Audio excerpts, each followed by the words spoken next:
Hello, good evening everyone. A warm welcome to V2, the Institute of Unstable Media tonight. It's really great that you all came here despite the nice weather outside. I heard it's going to rain though, so you better stay here. My name is Marcel van Heist, one of the curators at V2, and it's my pleasure to welcome you to our yearly graduation edition of the Test Lab event series here at V2. For those new to this format, this is the evening where we invite artists to bring their work to V2, demonstrate it to you, and we'll be walking around the space to visit all these demonstrations that you see set up around you, and where you as an audience serve as a critical test panel. And you can do that in two different ways. One way is by getting involved in the short Q&As that we do after each demonstration. Another way is to get in touch with all the people behind these projects in the informal part of it this evening, because after we've seen all the demonstrations, the testing actually begins. That's your time to walk up to these artists and designers to talk about their work, give them your feedback and reflections on their work. But first we're going to see all these demonstrations that will take you around through this space. Tonight's a very special edition that we repeat every year because it's also a sort of co-curated edition. We invite teachers and teaching coordinators to suggest works to us for this graduation show. And this year we had so many, we had a really hard time selecting just a few. And what we try to do is make a selection that does not only feature some of the best works that we had among our submission, but also to sort of to set up a show that represents the diversity in themes and approaches that we had among our submissions. It's also a very special edition because we have 6 students among us that are graduating around this date, and we're going to celebrate that in the form of some refreshing cocktails after demonstrations. I guess you're all looking forward to that in this hot space, and with some music by our house DJ, Spin Dr. Vries. I will introduce all of the graduates to you just before their respective demonstrations, but there's one person that I really would like to introduce to you right now, and that is our critical respondent for the evening. We always invite a person, an expert from the field, to come into this test lab and have a sort of fresh critical view on these works, because all of us at V2 have been looking at these works for a while and we've been discussing them, so it's good to have some to have a fresh view in there, and we found the perfect person to do that tonight in the form of Juha van het Zelden, here next to me. And you may know him as a DJ and radio maker, but he's also one of the previous directors of the N8 Foundation, and he's one of the directors of VERB, which is a European framework for policy and design research concerning urban computational systems. I took that from your website. And in that practice, he also deals with a lot of young talent, so he knows perfectly well which questions to raise with these works and how to look at them. So that's why we thought he would be a perfect person to bring in to tonight's program as our critical respondent.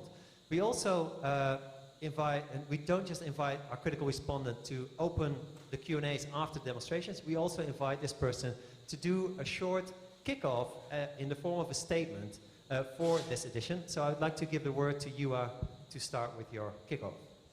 Thank you very much, Michel. A hand of applause to Mr. Michel van Heist. Come on.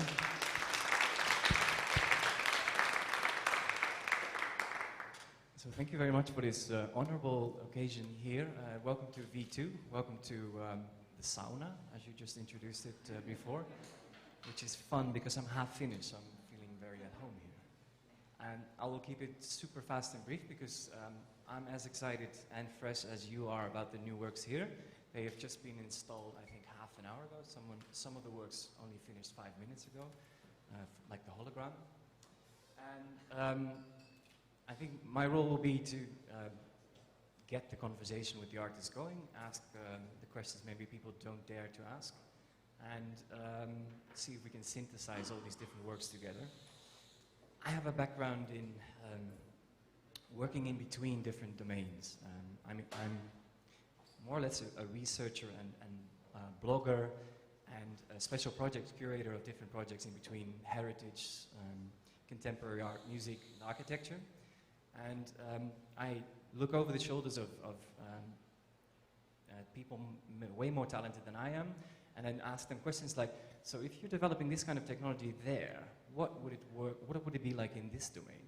So then I try to organize a meeting around these people and these subjects and invite them into a different context, and then all of a sudden we build something, or we have an exhibition, or a series starts. So I'm interested in how all these different emerging technologies and media, these different artists that are no longer just artists, they are like super makers, they work in different domains, they have different media they work in, and how these kind of emerging professions are changing the old institutions that we have in society. And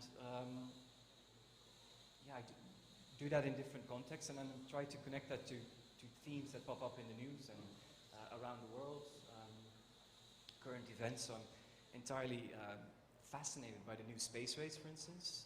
We just had the first private space enterprise last month, SpaceX, deliver a package to the International Space Station, which kicks off a new era of space travel.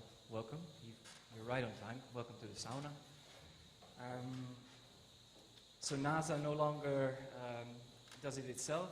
It hires now basically Silicon Valley companies to be a taxi or chauffeur for $1.6 billion instead of $12 billion for 12 flights. So this is there's something going on there that has great benefits for society. Besides space travel, which is, you'll see later on, it's happening here. They're inside this tube. There is an Arduino lunar vehicle driving back and forth, and you'll see it later on. So besides space travel, I'm fascinated in how all these technologies are being adopted by designers in different contexts, what this means for non-Western societies, what's happening besides drone attacks and military urbanism in non-Western societies, how designers go there and become embedded and work with different traditions and different techniques. And you'll see that in this work over here.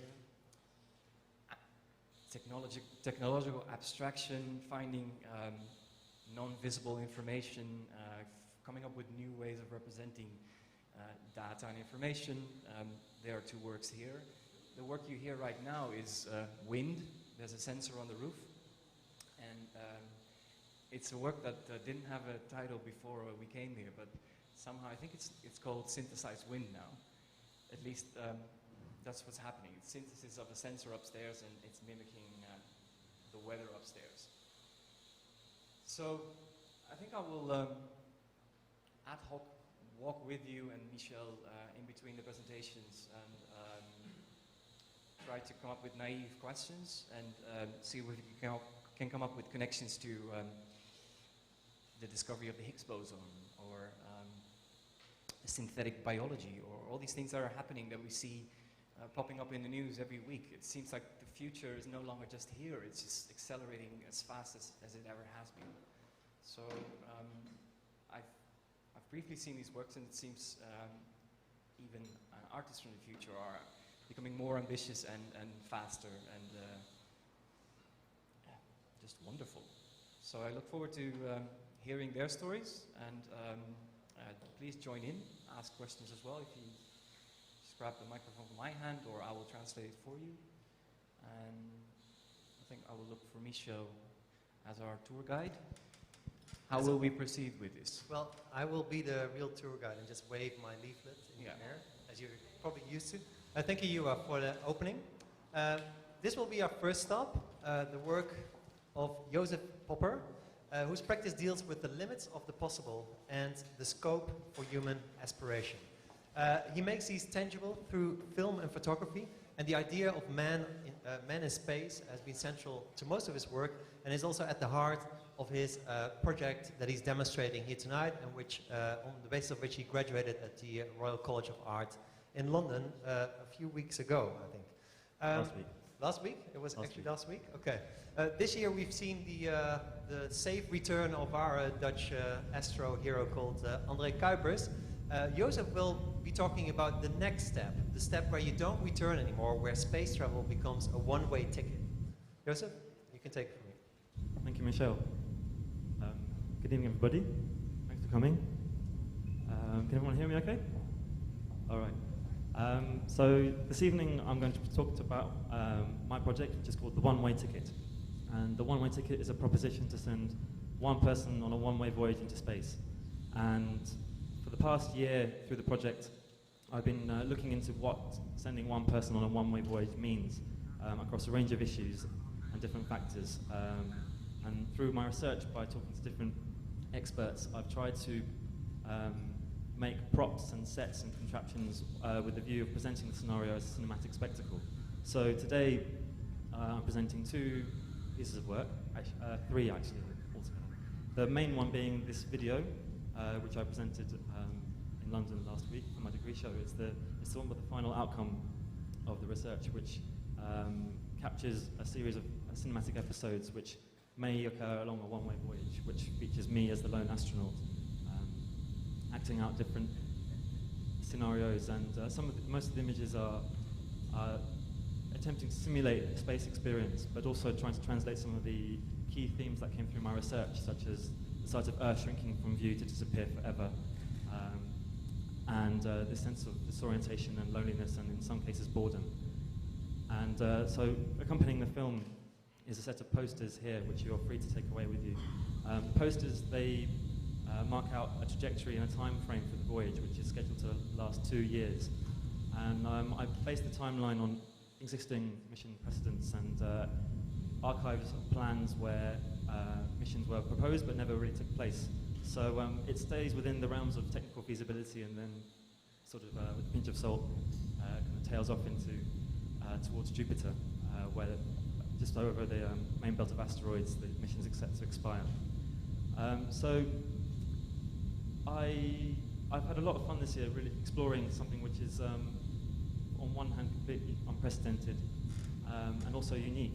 The idea of sending one person to never come back opens up an exceptional scenario, and I've really enjoyed these different conversations with different people who offered advice based on analogues of space experiences or experiences in extreme climates, such as I spoke to a scientist who lived in Antarctica for 14 months, and he experienced some of the similar sort of phenomena that astronauts on the International Space Station also experience.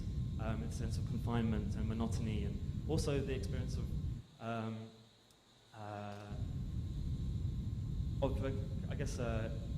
inhabiting the same space with the same people, although this scenario is quite different, where it's not since the 60s that space missions have only relied on one person to carry them out. So I'm interested in how to translate some of these ideas which are left to the imagination, and whilst at the same time continuing this aesthetic which is apparent in the film and also apparent in my other object here, which is this aesthetic of zero budget, zero gravity, where I'm trying to achieve these unique experiences, or at least bring the viewer towards them in a series of lo-fi contraptions. So this here, I had to apologise just in advance because in the spirit of the Institute of Unstable Media, this has actually started to become unstable, and my Earth car, which is supposed to project an image of Earth shrinking away from the camera at one end on this monitor here, has got a bit stuck. So we're stuck in lower Earth orbit at the moment, so apologies for that, but hopefully we can have a hands-on test to try and get it working again later. But can you describe what we should see? You should see an image of Earth in black and white, first engulf the screen and then rapidly disappear down the pipe into the distance, and all you're left with is the blackness of space and a few speckled stars. So this is one piece which came out of the studio, came out of my different iterations of trying to create a visual representation of the one-way voyage, but didn't quite make the final cut in the film, in a sense that I decided to use a series of still images of Earth gradually getting smaller rather than trying to draw it out over a live feed. So yeah, I think I'll leave it there. Okay, first thank you, Joseph, for the explanation.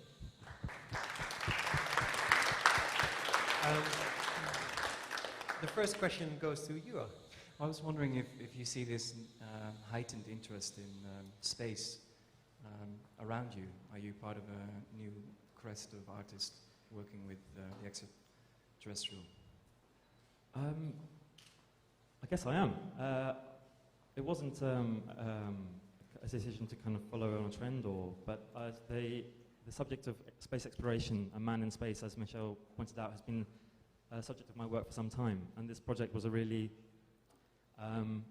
useful way, or useful opportunity to bring that interest into something more dedicated and more specific to my other overriding interest, which is this interest that we are running out of frontiers to explore in the expedition sense. So we've been to the top of Everest, to the bottom of the ocean, to the moon, and as we've conquered these different mythical bastions of discovery, our perception of them changes. And with the the increasing developments of space tourism, I'm interested in how our relationship and our image of space as at first an unknown, dangerous, sublime entity is changing into another touted destination for tourism. And the idea of sending someone on a one-way voyage hopefully opens those ideas back out again. Before you take another one, maybe there are also questions in the audience?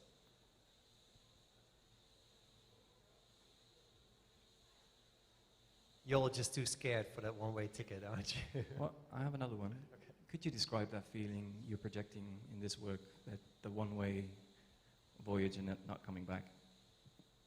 Because you must have felt it when you were working on this work.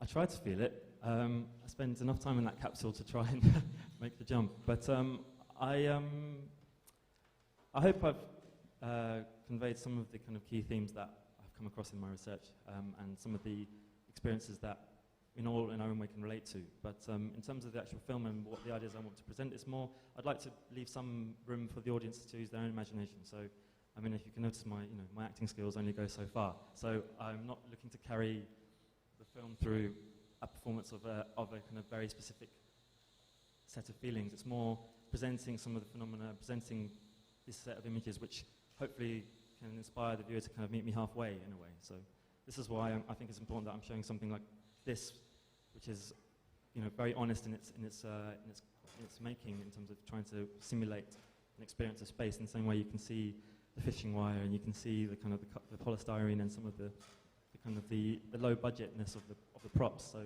it's that space, creating that space for the imagination of the viewer to come kind of meet me halfway, I think. So I'd rather not describe the experience to a set of details, but rather hopefully push some of these key images and themes out there for people to take on their own. And was there a part you couldn't realize? Is there still a bigger ambition or something you just didn't manage yet? Is there a sequel or an extension? I wouldn't rule it out. No, I don't feel like I've. I'm very pleased and proud of what I've done, but at the same time, I think there's always room to try new things, and I'll be interested for one thing to try and work with an actor and get more behind the camera rather than try and do everything as a one-man show. And I think a lot of what you see here is influenced by just the making of it, and those decisions that you make happen when you're undergoing the process and you're kind of in that zone of making and trying and testing. And this film sort of represents where all these experiments in the studio come together. So for the most part, I'd love to open it up, because it's such a rich idea, I think. And what really was my main struggle, I think, at the beginning of the project was trying to narrow it down to focus on that experience of the astronaut alone, when there's so many different possible routes for research in amongst that, So yeah, I don't think it's necessarily finished. I also have one more question. Your project received also quite a bit of attention in the media the last week at least, and I was wondering what type of people your project attracts. Is it the serious astronauts, or is it the design context that shows an interest? Well, I suppose for the most part it's had most attention through the design context, just by the nature of where I'm coming from and the platforms that are associated with the course like design interactions. But through the making of the project, I did have quite a lot of correspondence with people who are working in the more applied field of space design. There's one woman called Regina Peltis who is sort of like a self-styled space designer, and she's actually working on the kind of simulations for long-duration missions. And I'm hoping to present my project at an astronautics symposium in October, which will be a completely different audience altogether. So hopefully. And what kind of impact do you think it will have in that scene? What are you adding to all the knowledge that's already there? I hope I'm opening up some of the questions that all this knowledge is already there for. So I really pushed quite hard to try and get to the bottom of the physiological side of it, for instance. for instance, you never have to stand up again. You never, if you never come back to Earth, you never experience. Yeah, we saw that when André Kuipers came back this week. You saw him on the news going. Yeah, absolutely. So he was completely weak in his knees. Absolutely. So there's a whole, and also, I'm not the only one talking about never coming back, but there are already some propositions out there, but with a more premise of colonizing Mars, for instance, or with more than sort of merely to go to have an adventure. Yeah. So I think hopefully it brings back this sense of unknown and this sense of there are still things we've yet to find out until we actually do them or go there. So I hope that will hold their interest. Okay. A last. Yeah. Do you want to take the last one as well? Oh, is there anyone? No? Okay. Because I want to... there is, yeah. No, that was Alessandro saying hello. Oh, all right. Hello. I have one. This is a room filled with art professionals, design professionals, all kinds of people that you could mutually benefit from.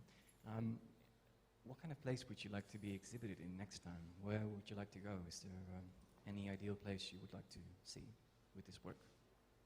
Is there a museum or art gallery or European Space Agency or... I'm open to invitations. I'm really just excited to be at this point where I have the project presentable and able to show, and even coming to Rotterdam straight after my degree show closed this week is already exciting. So that's not just me being nice.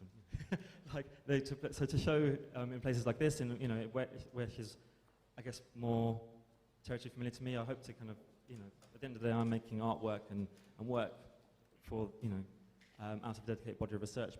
So I hope that the art context will continue to be a platform for this work. But at the same time, the Astronautics Symposium is one thing, and more interaction with the scientists, I think, to kind of open the discussions out a bit more, because I think there's a lot left to discuss. Yeah.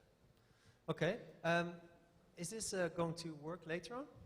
I'll say yes. Yeah? Okay. So everyone Come return back later. With a cocktail, it'll work. Yeah. Okay. Thank you, Joseph. We're going to the next demonstration, but first a round of applause. Thank you.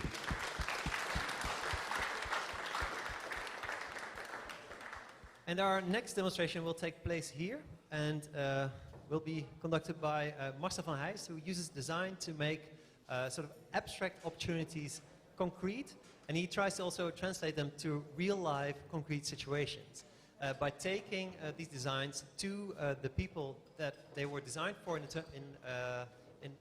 the form of products or services. His graduation project got him graduated from, sorry, I need to step away from this speaker here. He graduated from the Technical University of Eindhoven on this project right behind me called Creating a Rural Energy. And it does exactly that, what I just said. It makes an abstract opportunity concrete and takes it to the people. In this case, the people of India, because they have a huge energy distribution problem that Marcel van Heist tried to tackle. Thank you. Yes, thanks for having me here. So this project started from an opportunity in the area of sustainability and energy. And I'm always inspired by what technology can do, but what is not happening in real. And one of those examples is smart grids. I won't go into deep into that subject, but it's really interesting that there are already a lot of solutions for sustainable energy, but we are not using them. And in this project, I thought, okay, where better to try out these new possibilities for sustainable energy than in a place where there is not much energy yet, which is India, where are 400 million people without access to electricity. And what I did as a designer, I was really considered about the people there and what kind of behavioral change we were expecting from the people and how products can help with that. And so during my graduation, I went to India twice. This is footage from those travels.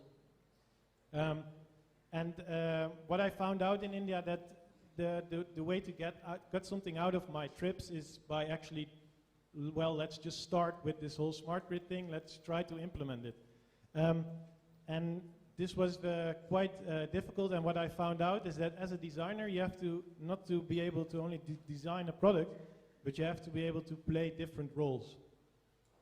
So these three screens, they kind of represent those roles. And because first of all, if you want to do something in a tribal village in India where there is no access to electricity, you cannot just go there as a tourist or as a white person as myself. So I need people to help me. And for that, you really need to be more like an entrepreneur, and you have to act in a world which you really don't understand. Because for some days we were sitting in rooms all day, and we knew we didn't want to be in that room, and we want to go to the village, but you have to adapt to the culture. And that's one important thing I learned, is that as a designer, I should not imply my culture and say this is how we should do it, but I should be open for the culture there and adapt myself to that culture in the form of an entrepreneur. So on this screen, later you can see some footage of the weird situations we came into, like we spent a day in some ceremony for the deaf people, and then you find out after this whole day that at the end of the day you meet somebody who can maybe take you into the village. That's quite a step to adapt to that, which you have to do if you want to design something that's really going to happen. Next is, once you reach those villages, that's this about, it's really difficult to talk to those people because they are mostly tribal people, and besides the language issue, there's a whole huge culture difference. So what I found out that if I talk to them about energy and sharing energy, which smart grids is about, they talk about sharing energy. If I give somebody a hand, I share energy, I share my live stream with you. It's all very interesting, but to design something in half a year, I couldn't really do something with that.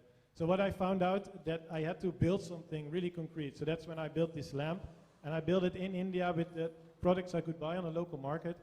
And as soon as I built the lamp, and as soon as I showed this lamp to the people, and this lamp, it comes in a set of 10 lamps, and you can charge them with one solar panel.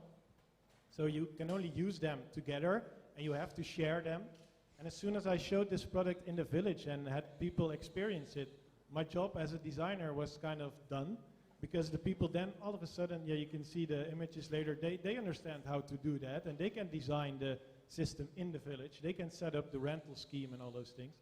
So it's really, I used my design skills more to build the right tool to enable a local culture and a local people to build what I was planning to build. So that's really being the researcher. Requires you to act different. You cannot conduct a workshop or ask questions. You really have to make it concrete. And then the third thing is that you find out after my first trip, and I started in one village with this scheme. Things broke down. People were not locally responsible, and it's really important that people have this sense of ownership locally. So it doesn't finish with a product which does what you intended it to do. You have to go beyond that. You have to make sure that people locally can maintain it, and you have to make sure that people can actually grow the system. So that's why we use products which they can buy locally, and they can build their lamps, and they can grow the system. So basically, if I look at this in a more abstract sense, I think it's we as designers and artists and makers, we kind of have the ability to foresee a different future using inspiration from new technology or other fields and translate it into something real. And what I like to do, and what we recently starting a design studio of my own, and what we try to do there is adopt this way of working. So we try to design by doing, because we believe that the only feedback and the real feedback from users and people is when they actually use products and think that they are real or that they are real. And at the same time, currently this project is being continued in a company called Rural Spark, where we still face a lot of issues in the sense of culture differences and all those things. But what we always try to do is we try to go there and make it happen in the real situation, in the real context. And that proves to be very powerful, also very difficult, so we have a long way to go. But please, if you have any questions or want to follow us, contact me and then I can inform you more. Thank you. Okay, thank you, Marcel. Kira, maybe you also want to join us in the light here? Because otherwise we'll be invisible for the people watching online. Just wondering what they give you. You bring something to them and you show them your design thinking and skills, but what is it you learn from them? Is this loud enough, by the way? Ah, this is better. So the question is, what do you learn from them and what do these people give back to you? What I see, and that's really, maybe that's typically India, is very willing people, willing to change, and willing to do it themselves. So what for me is powerful, and I think we are now trying to work the same way in products in the Netherlands and in Europe. What I think is powerful, they showed me that if I build the right tools, like this really simple lamp, they are able to take it to the next step. As long as the beginnings, the ideas behind the products are fed by a vision on a new technology or whatever, I believe that people themselves can make the new innovations really working, and that we should not imply everything on people, but that we should allow them to create it themselves. And that was really clear in India. And what's the biggest threat to this kind of strategy you have? Where could it go wrong? Yeah, the biggest threat is this loss of control. We, especially in Europe, I think we are really used to top-down scenarios and where we control things and know what's happening. And here people, they start doing their own thing, which you never intended, which might be good, but sometimes which is absolutely not what you try to do. So we have to find a way, I think, to give away this control, but at the same time make sure we reach the goal. That's really a difficult thing. Can I ask a small follow-up question to your question of what they give back to you? You said you just started up a design studio.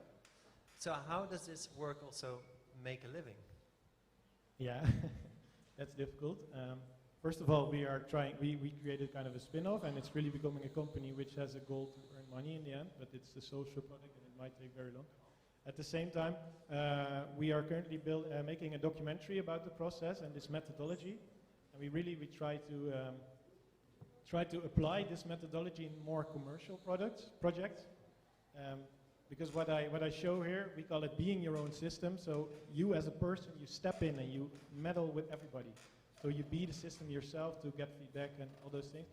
And this, we try to make this more abstract, this methodology, and apply it in different projects, which hopefully gives really new insights to clients in the end.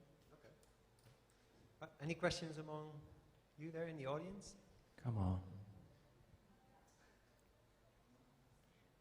Wow. Oh, over there. Yeah.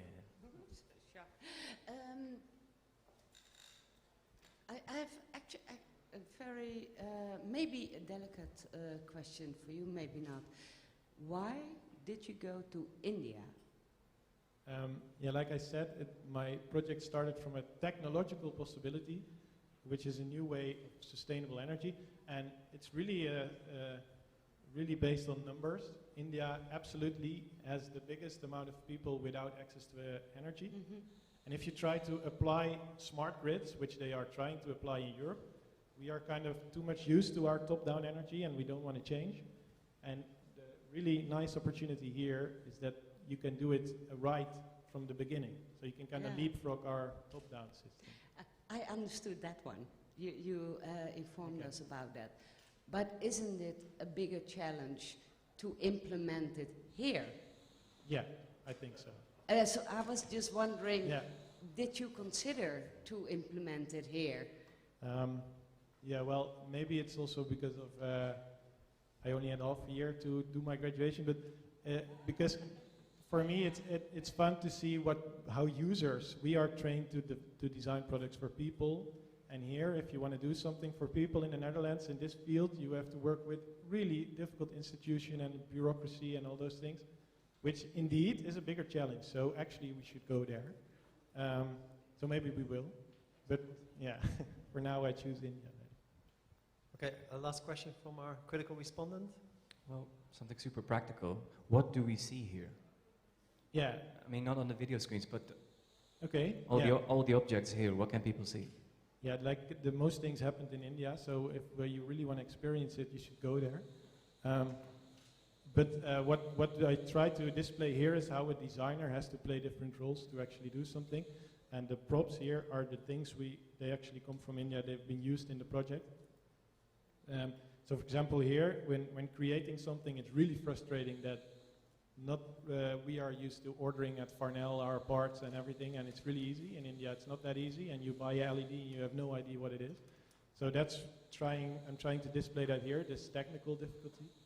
Here you see how I had to not really fake, but how I had to act as a company in the village and as really somebody who is presenting something finished, because only then I got the right feedback.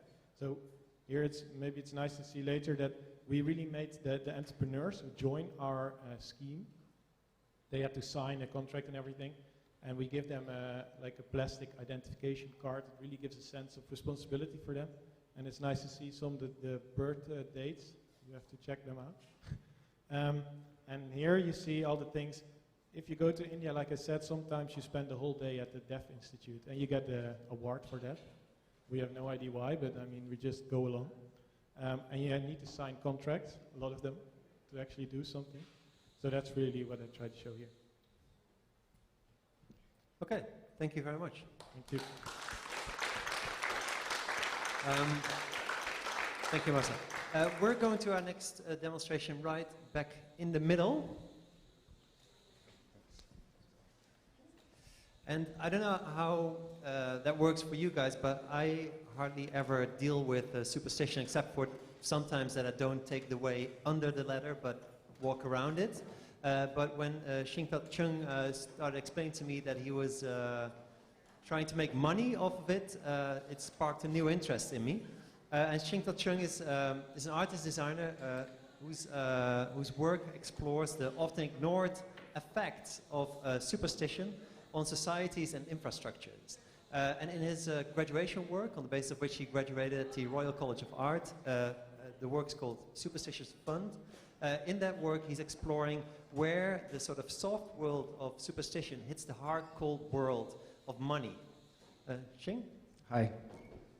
So before I talk about my project, I'm just going to talk a bit about my research, which I documented in this little publication. So my project's about superstition, and throughout the year I started looking at examples, case studies of when it started to really emerge from our own private sphere to shape the world we live in. Some of them are a lot more obvious, like hotel numbers or lift numbers, avoiding number 13, for example. But there's some more eye-opening ones, such as the US economy can lose up to $2.4 billion a year because of Friday the 13th. Or in England, for example, if you had a house number of the number 13, you automatically lose £7,500. And this is because no one really wants to buy a house that has the number 13. So what I wanted to do was I created 3 projects that were a response to these irrationalities. The one I present here in B2 is the Superstitious Fund Project. The Superstitious Fund Project is a 1-year experiment. It's based on a robot, a trading algorithm. It's live for 1 year, and it acts purely on belief superstitions. It, for example, has the fear of the number 13, so it starts to sell when it sees the number 13 on the stock market, or it buys unlucky numbers as well. It also trades in accordance to the moon as well. So on a solar eclipse or a full moon, it starts to sell and predict that the market's going down. And it has positive ones as well. But the algorithm, the trading robot's also very irrational itself. In the same way we create lucky charms or lucky patterns, for example, lucky underwear or lucky socks when we win a tennis match, it starts to generate its own lucky values, that it starts to use these as a new logic in trading. So for the past 3 months, I've collected investments from people around the world. It's been live for 1 month, and I collected around £4,800. And it's actually, if you look at the board right now, it displays the live performance of the robot. It's down £276 now. But last month it was down 12%, so it's kind of recovered back to 5%. And also I've documented the journey where I've been talking to finance professionals, fortune tellers as well, and programmers as well, getting the trading algorithm up and running.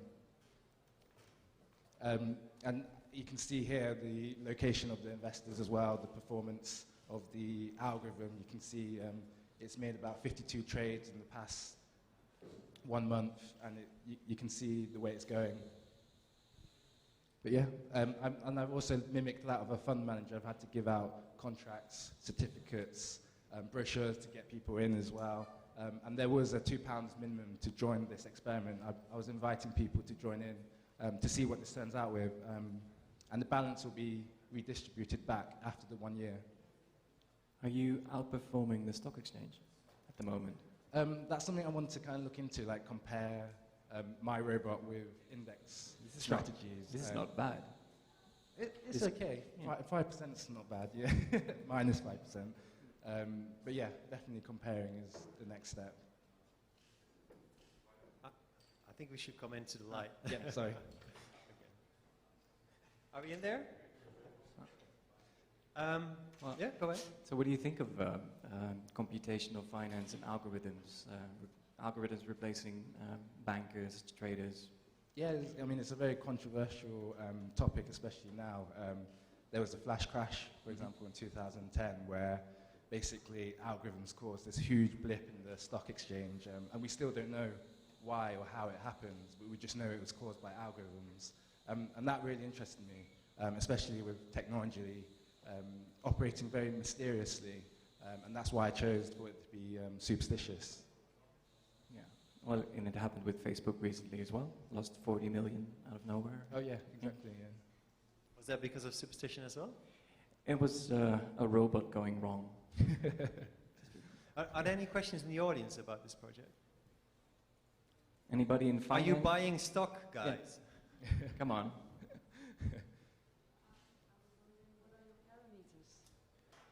Sorry? I mean, how do you, I'm not sure if I can ask it. How do you design your algorithm? Perhaps? Yeah, what are the parameters for your algorithm? It displays some on the bottom too, but I simplified it to just numerology and lunar phases. So with both there are lucky numbers, unlucky numbers, 13, the Chinese auspicious numbers, number 4, for example. So whenever it's active, Monday to Friday, 8 a.m. to 9 p.m., so it's probably not trading right now. But as soon as it sees these numbers, it will react by selling or buying. Other lucky numbers like houses, or how do they come in the picture? Sorry, do you mean? I mean the value of a house goes down when it's number 13. Does that come back anywhere in your? Not this experiment. I'd like to do a couple more algorithmic experiments, but yeah, yeah, and it generates its own irrational lucky values as well. So which superstition made you the most money so far? Like which rule? I mean, it's really hard to track. It trades like 2 to 3 times a day, 2 to 3 positions a day, and all you see on the screen is just numbers. It doesn't say, I activated because of this. It just does it. So it's really hard to see actually what it's doing, which is again something very, I don't know what my algorithm's actually doing. And when we first spoke, you also told me about a plan you had for the trading floor. Yes, I mean, this is, I created 3 projects in response to my research around these superstitions. The first one is the fund. The second one was creating a new trading floor, like disassembling and then rebuilding with a different type of logic, in this case, superstition. The 3 books there are actually accompanying parts to those projects, which you can browse through. Okay. Any questions now? This side? No, the experiment stops when it starts, but I'm looking to do more because there's quite a lot of interest. Surprisingly, because it's down. What was your inspiration or initial motivation, and what is your goal with this project? I think the project kind of brings into discussion quite a few different topics. One of them is technology, for example, algorithms, especially when they operate with very human characteristics. But the main one was superstitions. My whole year was delving into superstitious research and bringing that out for discussion as well. And we're becoming a lot more superstitious, even though most of us are very determined that we are scientific and rational. But we believe in ghosts and astrology 4 times more than the 1950s, for example. And that was another motivation. And obviously finance as well, being very controversial at this time. And my What is your goal? I'd like to say to make money, but to bring this into discussion is the biggest goal. Okay, you had the last question? Yeah, where will you go next with this? Is this... I mean, it's a one-year experiment. It's been live for 1 month and 1 week this week. So, I mean, this is going to play out. Again, there has been a lot of interest wanting to join in. There's about like a waiting list of 60 more people. And I'd like to do different experiments, like maybe even comparing Western superstitions with Eastern superstitions. Like you can take a pick of which one. But I'd like to keep going with this one, yes. Any other algorithms in the future? I'll have to wait and see. Will you let us know when we can buy new stock? Yes, of course. Yes? Okay, so, and then we'll let all of you guys know, okay? Okay, thank you, Jim. Thank you.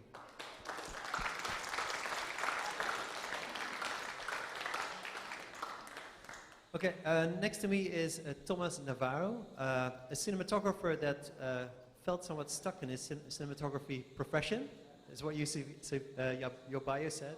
So that was the reason to go back to school, and he did so going to the Piet Zwart Institute here in Rotterdam, from which he graduated officially, I think, last week Friday, right? Or tomorrow? I think so. Last week Friday. I hope. Okay. Do you not have the leaflet yet? You don't have the leaflet yet with the signatures and everything? No, okay. I think what he did there has strong references to cinematography, but he brings it to a completely new domain, that of the holograms. And where normally people that deal with holograms start fiddling with mirrors and such, Thomas decided to go for the real deal, and he'll explain to you how he did that. Thanks. Well, when I started developing this project, the first goal was to overcome the 3D cinema. So basically, when we think of holograms, we are always talking about a flat medium. Even 3D cinema is flat, so it's an illusion of parallax. It's really difficult to see a true hologram, which is the name of my project.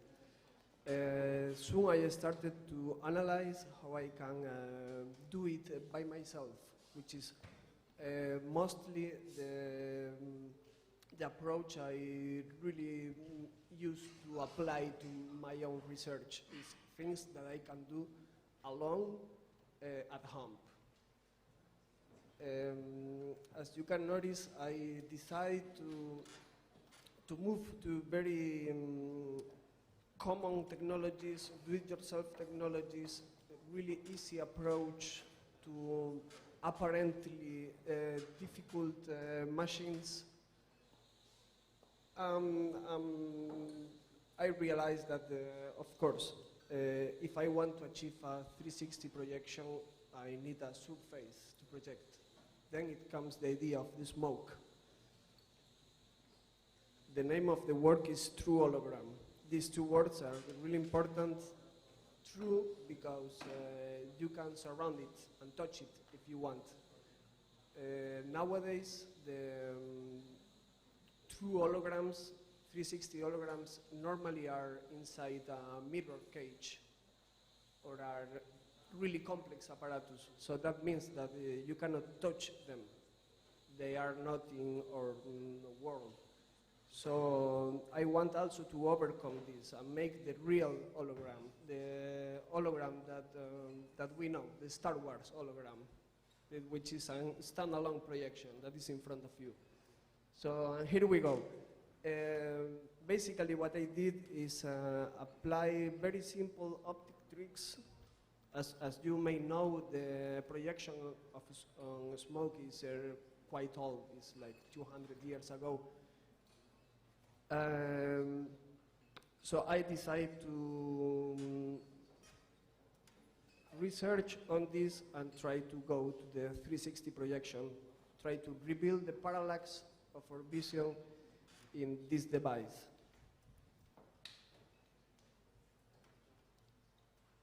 What I did, Please, if you can pass these images to the audience. Also, feel free to come closer because it's a tiny hologram. Yeah, it's really tiny. So basically, I have been gathering ideas of all the 3D displays, 3D cinema, and 3D technology in this really big, small device.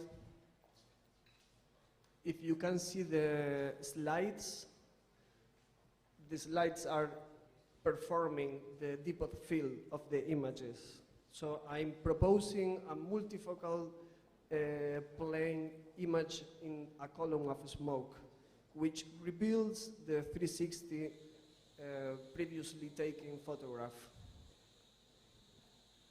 I can talk for hours about this, so I think it's a good point to start the questions. Yeah, okay. And as usual, the first question goes to Yuan. Ah, there you are. It's kind of dark here. You built this yourself. Yeah, I do. Is that difficult? No. No, it's not difficult, because I always had a really clear idea on my mind. Because it looks like alchemy.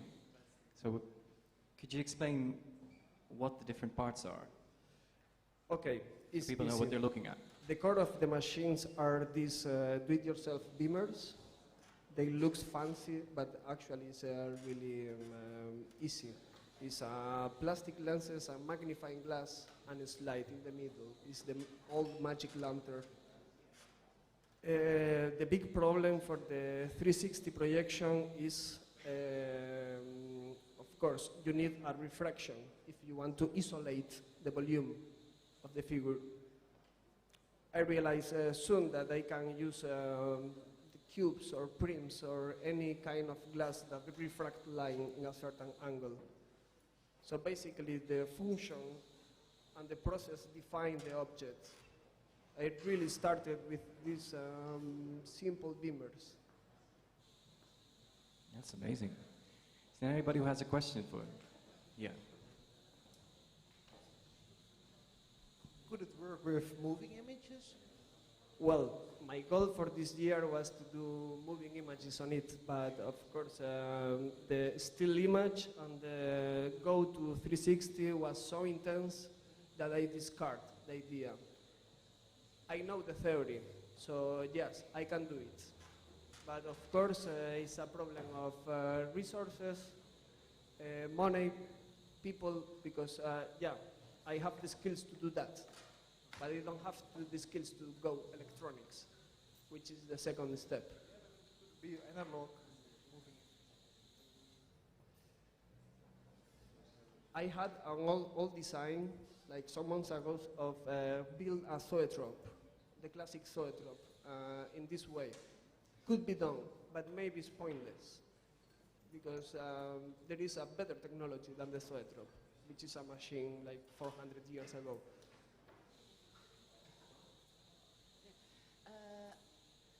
I really would like to graduate you with your achievement. This is really outstanding.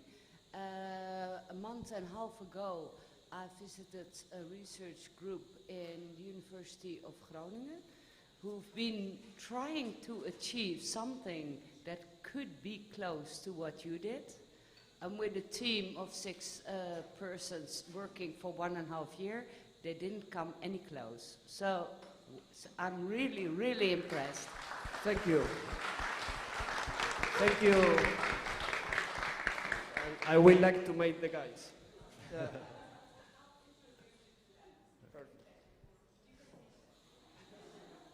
Hey, and of course we've all been watching science fiction movies with holograms and what you can do with them.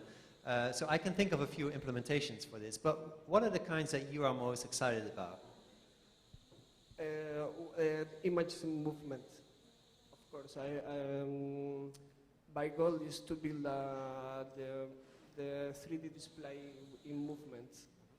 For example, I would like to set up a video conference. Okay. It's one of my goals. Okay. And is it possible to also have it in motion? So not just in video in one position, but then it moves through a space. Well, I'm using and abusing about this really tiny column. I need it. So I'm anchored, there are some limitations. I'm anchored to the misty medium. Do it bigger is complex, of course. But if this would be filled with smoke, and you would have these instruments around it? Yeah, but I need the column of smoke should be isolated. If the mist is continuous, you have the rate of light. Yeah. More questions in the audience? No? Do you still have a last question? I have many questions for this man. I think we can also easily close with a recommend. Oh, is there one over there? Brian? I was just wondering if you had been involved in the conventional holography field at all. Because I remember when I was at art college many odd years ago. I mean, and it's an incredibly difficult kind of medium. And if you see this in relation to conventional holography. Well, I have been doing research on the traditional holography. The traditional holography is the laser holography. I think we are talking about the same. It's a telemetric study of the volume of an object.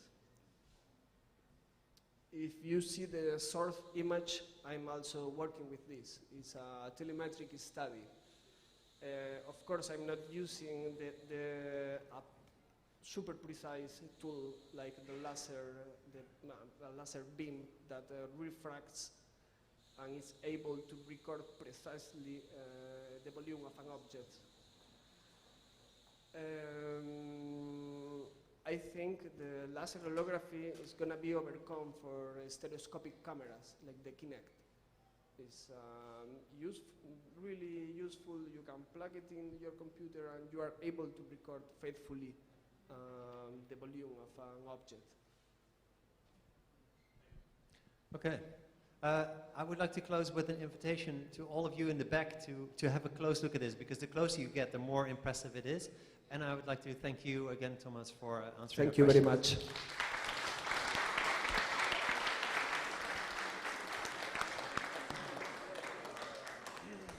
And now it's time to see something completely different, something auditive.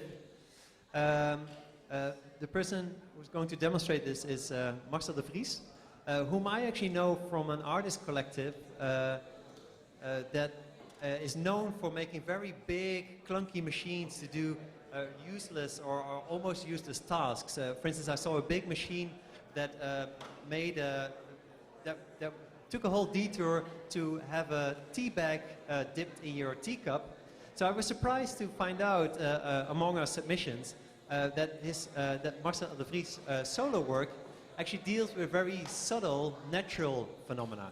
And he's often translating these phenomena from one space outside into indoor spaces. And so he did in this work, Wind. And on the basis of this work, he graduated at the Frank Moore Institute last week. And I think this is your cue to take it. Hello, thank you. Yes, this is my wind project. Sorry about the noise it made during the few presentations Guys earlier. in the back, can you be a bit quiet? Please. Guys, sorry. And so there's enough space in the front, so you can come a little bit more towards him. Come on, don't be shy. I'm getting shy. You're getting shy.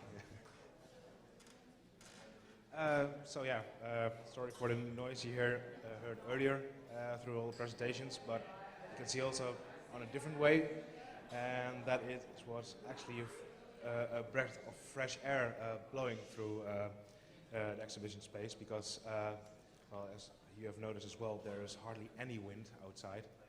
On the top of the building right now, there's a wind meter. It senses the wind from the direction it's coming from and speed, and that roughly translates through a grid, so the north, east, southwest, this is just a smaller version of the one that I have in Groningen right now. like 1/4 of it all, and yeah, it's working out quite nicely for me, I guess. As Michel said in the introduction, usually I'm making more clunkier machines.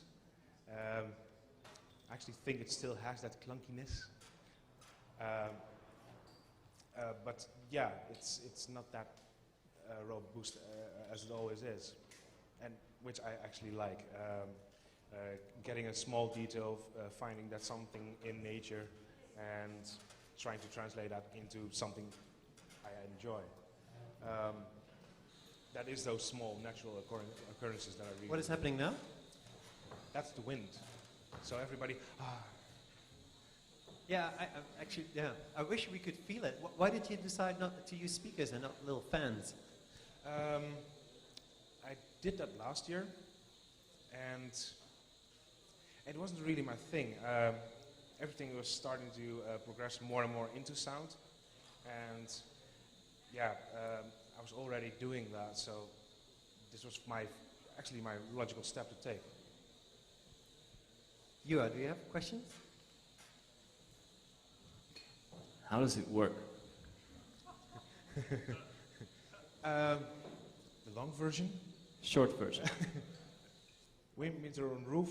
Mm-hmm. It knows direction and speed of the wind, and then it calculates or translates that into, well, this is actually a matrix. So it starts on one end, and gradually it flows through the installation. But you made these sound devices yourself, right? Yeah. So they're all connected to one system that basically, like the operating system, controls it all, and then calculates or computes it in the coordinates? Yeah, so it sort of does that. So 2 speakers go to one sort of amp, and in the big installation right now there are 288 amps, and times 2 that amount of speakers. And are you easily satisfied? Was it immediately, this is what I want to make, or is it a lot of hard work and fine-tuning? It's a lot of hard work and fine-tuning. This is. How many hours of work are this? I don't want to think about that one right now. No. And how important is the school to this? It is. It gives you the opportunity to, for a certain period of time, to focus on something, or just throw it in the corner and pick it up later again. Yeah, that's the thing for me. It actually doesn't sound like the wind. It doesn't make this whooshy sound. No, I made some field recordings when I was biking through Groningen, and then you are under the trees, and then you have that whoosh through the leaves. And the thing that comes close to that is pink noise. So that's one set of data that I took, and it is actually quite hard to have the sound of one distinct leaf in the wind. And as soon as I figure out that one, coming back to you. Okay. I'm curious to find out about that. Are there any questions among the audience over here? I'm very curious about the development for you as an artist. So where can I place this work in other works that you make? Big clunky things, huge sculptures, which actually also comes down to just one thing, like earlier a tea bag dumpling machine, or a huge machine that just rotters your coffee, the sugar through your coffee cup, and yeah, whatever comes to mind. And in relationship to earlier things, like this was first my research, or what I wanted to do is when you're in Groningen, or well, not in the city, and you have that wind going through a field, then you see that shimmering that light, a transient effect of light on an object. And that's what I wanted to create first. I did that, and with optic fibers, looked quite good, But then my cat found out about how they are as well, and it's not there anymore. But I guess what you intended to ask was, what are your references, right? In terms of other artworks and installations? No. There aren't any? There are probably a few, but for the direction that I'm going to is, since it's more sound-based, to just take one name, big name is like Ryoji Keita, and find that specific non-sound, and that is actually the moment of the not having noise in that noise part. So there's a huge amount of data for me left to still tackle and see what I can translate and get out of that one. I think. Sorry. For me, it's like looking for that little small thing, which I'm hoping to find eventually. I think you has a question. How are you affected by the current turmoil in the Dutch cultural landscape?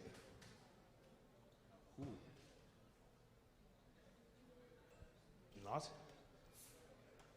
No, I will always do what I do, so yeah, if it's here or not, I cannot stop doing that. And do you see this as is it common now that artists are slash this, slash that? They're doing all different kinds of works in different kind of context, so they are not so much caused by or are hurt by what's happening. I did think about that one, and so a few months ago we started a collective to get together and to join forces. So we have our own power base and just get through those kind of things. But it's also a new way of thinking about how you're going to be into arts, or how you're going to do your own artistic being. And that is something that I do think about, how to make money and art. But the art thing itself, no, it will not make a compromise. I think you should buy some stocks from Shin and then base your art practice on that. Are there more questions in the audience? I think your work sort of gets very close to this field of sonification. I don't know if you're very familiar with it, or how familiar you are with it. But generally, in sonification, the goal is to go through data that in a visual or numeric form is not understandable. You cannot get a grasp of it, and then you translate it into sound and try to see if you find out some patterns in it, or some common elements or certain changes.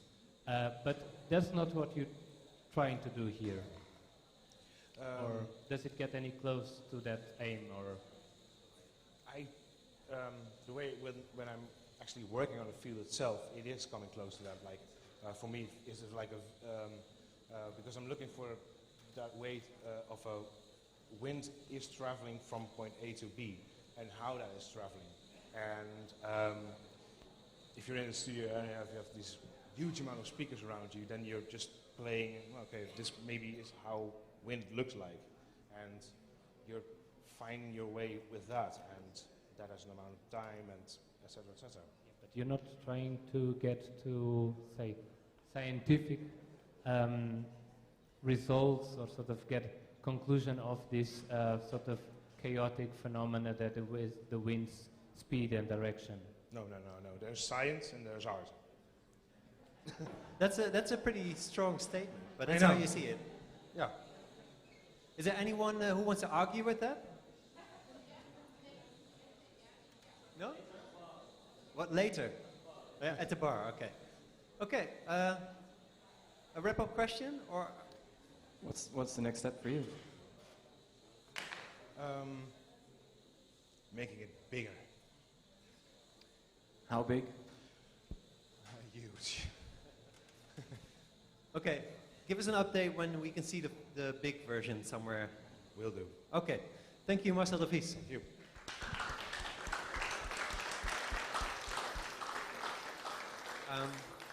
For our next demonstration, we don't have to move, actually, which is convenient. Only the people in front of the screen need to move. We're going to see some work by Matthijs Munnik, a new media artist currently living in The Hague. And his work sort of messes with the performance, with the perception of people. And we've seen one demonstration of that in this test lab context before, and that was a work called Microscopic Opera, which he presented in test lab active listeners last year, or maybe even the year before. Last year, yeah. And in the meantime, he won a big award for that, the Artists and Designers for Genomics Award. But now he's back with a new work, his graduation work at the Royal Academy in The Hague, called Lightscape. And we asked Matthijs to give a 5-minute or a few minutes of introduction to explain what you're about to experience. In the meantime, we're gonna turn off all the lights one by one, because it needs to be completely dark for this. And I would also like to warn the epileptics for this performance, because it's quite intense on your eyes. We're gonna have a performance after Matthijs' introduction of about 10 to 15 minutes, I think, which it takes for the effect to occur, so stay with us, even though it's still warm in here. There's some fat boys in the back that you might want to drag here if you really want to get yourself comfortable. And in the meantime, Matthijs will introduce the work. Hey. Yeah, tonight I will perform for you my new piece, Citadel's Lightscape. I will use this screen to play with your eyes. So I became really fascinated by our senses, and that our brain is always kind of dependent on the senses. And I was curious about what kind of the borders of perception,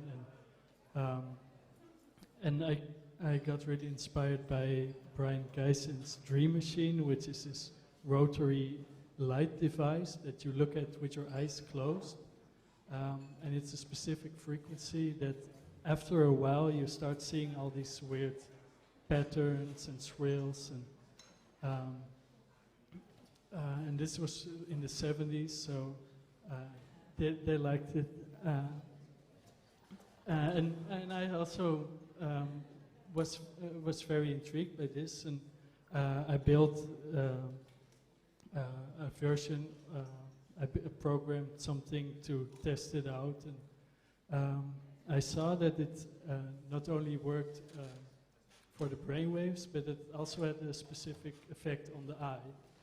Because of the flickering, your eye has a certain, if it goes too fast, then your eye can't really comprehend what's going on, and inside your retina, you start to kind of make things up. Your vision always kind of gets polished a little bit, like a kind of filter, before it goes to the brain. And I worked on special lights and a special program that kind of works on this principle, and really it's kind of hacking the eye into producing all these strange patterns and letting you see things that only exist inside your own eye. And I do a performance with that. So please all take a seat in the front of the screen. The more in front, the more intense it gets. Enjoy. I guess these are the risk seekers here.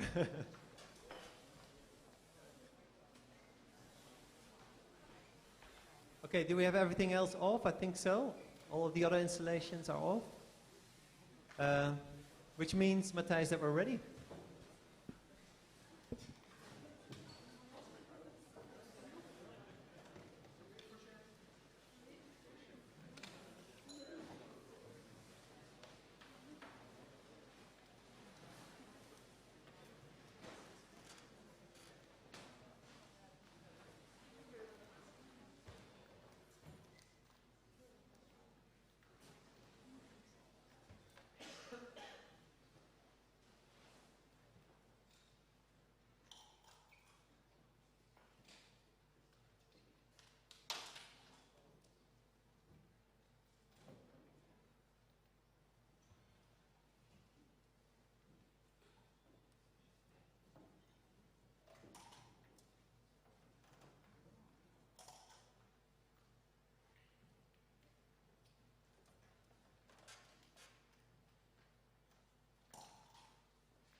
still see you. I saw some people here in the front, some were going like this. Other people were going like this. Matthijs, can I call you back here for a few questions? In the meantime, we'll get the air flowing again. Do you have an opening question? Yeah. How often have you seen this yourself? Well, I've been working on it for quite a while. So I spent quite a few hours in this light. And do you bring people to watch it with you? Yeah, sometimes. So at some point, does this take over television or other media? Is this really you get super comfortable with watching at this, and then everything else becomes just completely banal? Well, it was Brian Geisen's dream to have the Dream Machine replace the television. So I wouldn't mind if this, I'd rather look at this than TV. But at a certain point, it gets harder to discover new patterns. But I try to see it as an instrument that I need to learn how to play. So I see it more as an active medium than as a passive. My brain needs to recover a bit, so if you have another question... We also need to come into the light, because those live stream watchers, I mean, their eyes must have also really suffered from this. Are there questions among you guys? The artists, all of them. Did you try and ask whether everybody sees the same, or you know whether... Yeah, I'm working on a small research about making people draw what they see and describe the things. And I'm not sure, but I think most of the time people see the same, but it's really hard to tell because you can describe it, but you can never really look into But what did you eyes. see? In the microphone. It's mostly patterns with the squares, black and white, or color and no color, and then balls form. Yeah, that's what most people see. But the thing is, I doubt most people see it at the same time, because usually when I talk to people and I say, I see this, and they see sometimes something else, or even in the different colors. But I'm really curious about this as well, so I'm trying to research this and yeah. So everyone afterwards, tell Matthijs what you saw. Joseph? I can't really tell you what I saw, but I guess I've got a comment and then a question. But the comment is that I was really, really impressed with what I saw, even though I'm not really sure what I saw. But I felt it's interesting that you say that you'd rather watch that than TV, because it felt like that was a really extreme distillation of what my girlfriend makes fun of me when I watch TV, which is that if it doesn't matter what it is, as long as there's a flashing light on his box, I can't concentrate on anything else. And that was like an extreme example of that. But it's amazing how, anyway, maybe it's because I was sitting on a fat boy and kind of very comfortable with a beer, but it was incredible to just lose yourself in this essentially very simple experience, which is a flashing light and some really deep bass chords. But I still found myself 5 minutes through when the intensity started to pick up, kind of going, like it was a roller coaster or something. So I guess the comment is just like, it's amazing what you can do with something which is incredibly complex, of course, but when you break it down, it's also incredibly simple at the same time as an interaction. I don't know what that says about TV, but... I think we shouldn't be too afraid of extreme sensory actions. Overload, yeah. I think, because that's definitely something I could notice around the audience. Some people are thinking probably the same as me, like, I shouldn't be watching this for too long, because it's got to do some long-term damage to my eyes. But it feels to me that at least some of the effects that I saw also occurred when I did like minimalistic experiments, like covering your eyes for a very long time. I had the feeling that the experiences were actually quite the same, or the shapes that I saw. Yeah, I've been wondering about this as well, because these patterns you see always keep reoccurring also for me, they kind of also remind me of these Aztec symbols or sometimes. No, but also, because the minimal experience are like Gunsfell experience, Yeah, like when yeah. you completely cover your eyes, and what you see then, or start seeing then, is like stuff that happens in your eyes, like the veins, Yeah, and yeah. the flux in the fluid. Is that also what we see in your installation? Yeah, sometimes. I'm not sure if I put everything in it right now, but I've been in it a long time, and there are, and then it's generative, so it produces new patterns all the time, and then sometimes I see also my veins if it's a blue thing, or and it's essentially also a Gansfeld only in color. Yeah. Full color Gansfeld. Yeah. So just a simple question. Congratulations on your piece. I'm more interested in the sound vibrations that it was emitted, alpha, beta, theta, and so forth states. And I'm wondering how can see this, okay, apart from reminding maybe a little bit of a brainwashing Clockwork Orange scenario there, but how do you see this with these accelerated times we are experiencing of self-prognosis and self-medication of neurolinguistics with these kind of frequencies, and how do you see this being embedded in this realm of kind of self-educating or perhaps self-untangling neuro problems that we encounter in this kind of crazy urban context we're living in now, and it's going to get even crazier. What kind of response do you? How do you feel about this? I did a lot of research into this, and this piece basically came out of my interest also in brainwave interference.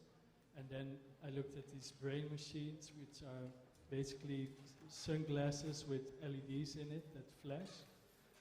And this is basically some kind of brain machine, but enlarged to make it just larger. Is it a question of larger or smaller? Can you imagine this as a subdermal interface, let's say? So we're mobile, always in tune with these things as we go along in urban soundscapes?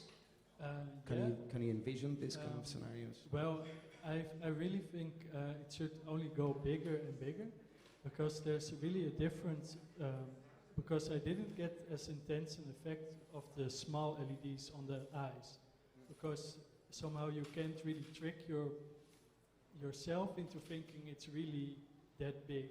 And here, now this is only 3 meters, but I'm trying to make really a big space of 12 meters or something, all glass, so then you can really lose yourself in it, and it's also real, so you don't have to think, oh, now I'm looking into the void, or because you were actually looking into it.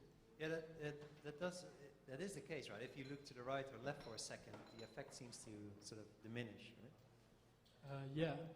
Usually now, of course, we have to kind of improvise the setup a little bit, but I prefer to really make a perfect white space for this thing, and then really everything starts to take on these patterns, and you get these weird auras. When you look at people, they have this weird aura.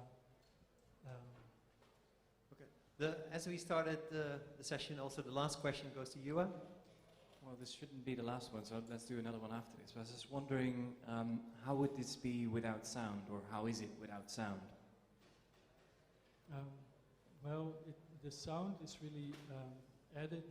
I added it to enhance kind of synesthetic experience, as the sound is modulated at the similar frequencies to the light. So, and you can also kind of feel the sound a little bit, and it also blocks out the rest of the world, the sound, in my experience anyways. So you have a little bit more private space. If you look at it, you can kind of zoom out, and you don't have to talk. Is there still a question among the audience? Joseph, you were about to raise another question, right? Okay. Is there someone who didn't see anything?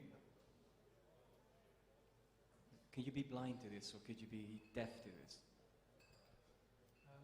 Well, I've never. No, I think everybody really sees this, but it takes like a few seconds. You really need to want to see it. Sometimes when I have the installation running, people walk in and they're like, oh, and then, and I doubt they really see the true effect. But I think it's really, that's also what I like about it. You don't have to know anything about context in art or anything to really enjoy this piece, I believe. Well, I have a standard question for everybody. What's next for you? Well, I really want to develop this project and do more research into how I can make even stronger effects and how I can really make it better and bigger. And your work is also still on exhibition in The Hague, right? Yeah, that's right. It's I'll show it tomorrow and Saturday also in The Hague in a white room in a larger setup. Okay, if this is okay with you. Oh, there's one more question there. What is, if any, but I guess there is, the effect on deaf or blind people? Do you have? Well, I'm really curious about it, but I haven't met or I haven't been able to meet or show it to the blind or deaf, unfortunately. Okay. You don't have any urgent questions anymore? Just wondering if everybody's still happy. Okay, I think this is time first to thank Matthijs for the performance.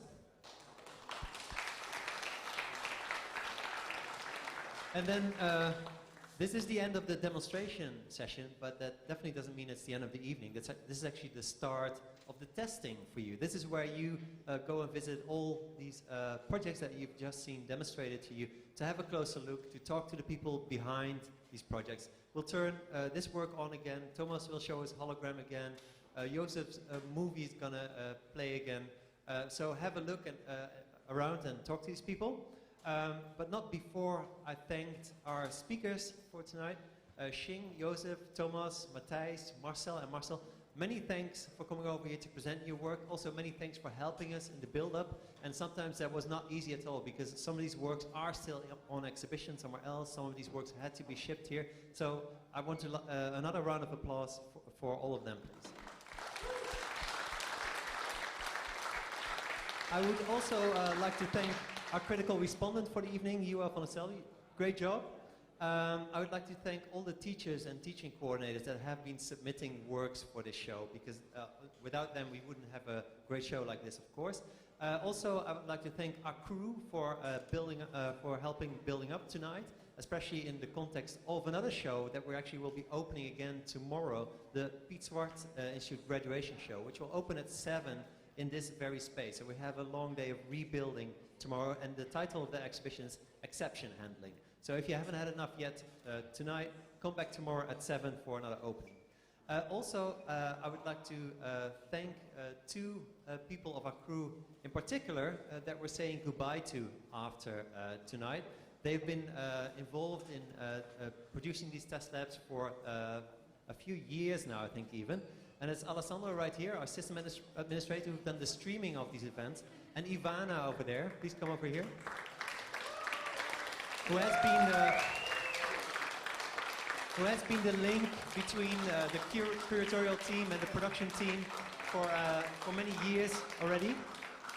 Thank you both very much. So this is time for you to start looking at the works. We'll be serving refreshing cocktails now to turn it into a graduation party, and our DJ, Spin Dr. Vries, up there, will be playing some tunes, so enjoy.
I wasn't raised at gunpoint, and I've read too many books to distract me from the mirror when unhappy with my looks. And I ain't got proper diction for the makings of a thug, though I grew up in the ghetto, and my niggas also drugs.